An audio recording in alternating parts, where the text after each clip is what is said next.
It's early February and I just wanted to kick off the gardening season, even though it's still quite early for us in northern and short season climates. But show you just what I'm doing here in the house in February. And it doesn't look very good right now. It's starting to get some low light conditions and I don't have any lights. Planning on getting some LED lights in the future. They are quite expensive, but for now, I'm still growing some stuff and I'm still harvesting some tomatoes that I grew in the summer. So these were tomato plants I grew outside in the summer. And then I transplanted them into these patio planter pots that I have on my little cart here and put them in the brightest area of my house, which is still not incredibly bright this time of the year. And these old pots, they're just not very good. They crack open and yeah, so I just seeded out the bases with some lettuce to see what will happen. They're getting way too lanky because there's not enough light, but you know, it's always good to try some things. And I have a ton of lettuce seeds because I collected them myself. Now, as you can see, the lettuce that I planted closer to the window in this pot, I planted these lettuce seeds a couple of weeks ago. They're doing much better than the ones in here that are a little bit more shaded. And I take this base here and turn it around every now and again just so that they can lean back and forth towards the light. So as I said, these are my tomato plants that I had growing, and the season just got way too cold and I haven't pruned them or spent much time doing anything with them, so they're after getting quite lanky and tall, but they're still trying to produce flowers, and I like to go along and tickle the flowers every now and again to make sure that they will pollinate, because we don't have any insects in here. And speaking of insects, I just used garden soil. This is garden soil. No, I didn't sterilize it. Yes, I did get some insects in the beginning when I brought it in the warm, and just as they came out, it was mostly some little baby spiders and a few little things. I just, you know, if I see something, I pick it out and throw it up by the door, or sometimes I just throw it in my compost. And nothing was overwhelmingly like taking over the house. Mostly what I saw in the garden soil in here was I had a couple of baby spiders, a couple of centipedes, and I kind of leave them in there. They don't tend to come out on the floor. I think they like to be in the soil. And yeah, nothing, no fruit flies or any odd things that would take over the house. So I wasn't really overly concerned, and I use outdoor soil in the house all the time. People say not to. I just took a dead leaf off there. And I need to make up some fertilizer for this because it's been sitting in this now for many months without anything but me watering it once a week. And so I got this one that's going into flower. I just ate the tomatoes that were growing lower. And as you can see, there's still a few tomatoes. They're not great, but they're fresh, organic, homegrown tomatoes. So, you know, that's really great to be able to have some fresh tomatoes this time of the year. And there's nothing like the taste of a fresh tomato. Now this little tomato plant, this one is going on 4 years old. And it was called white currant.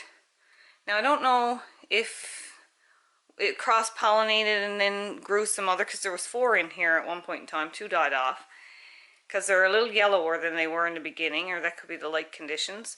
And it is prolific. I pull these little tomatoes off every day. They're in all different stages.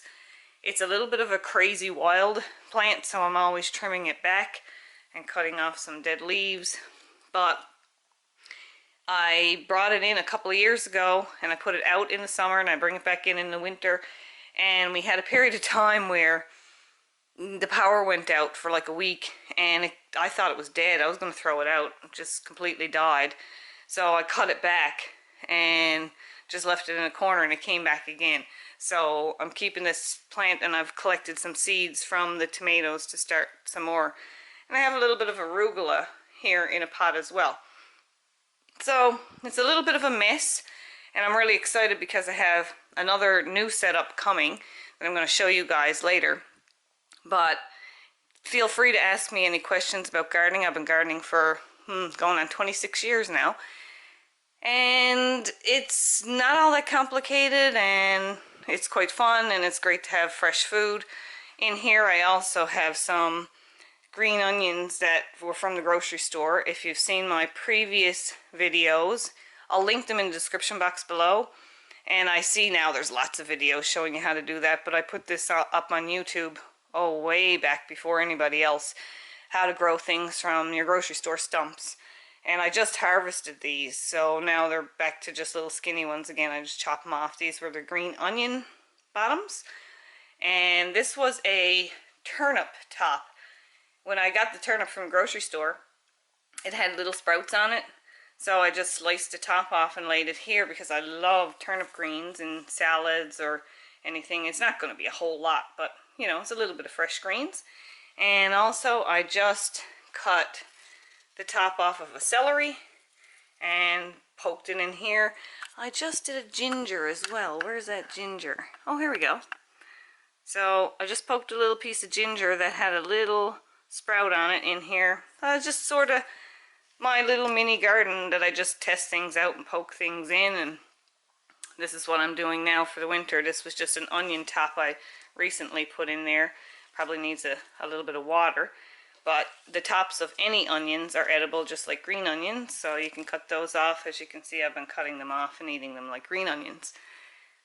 So that is what I'm doing right now, and like I said, I'm going to get a much tidier setup, and I'll show you coming up soon when I get it and how to set it all up, and I'm really excited about that. Oh, and over here I have my peppers, and I've totally neglected these, so these need to be trimmed up, and I haven't even been pollinating them, so I need to take off some of the dead flowers, and there's new flowers coming out.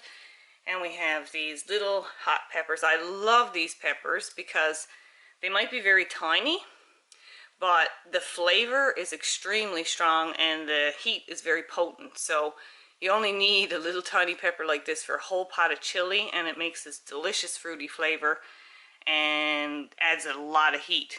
So that's doing pretty well. Like I said, it's kind of ugly right now. That's okay. I don't mind if the plants don't look the best as long as they're producing fruit. This is a nice big one here. And so I'm going to clean this one up probably today, just give it a little trim.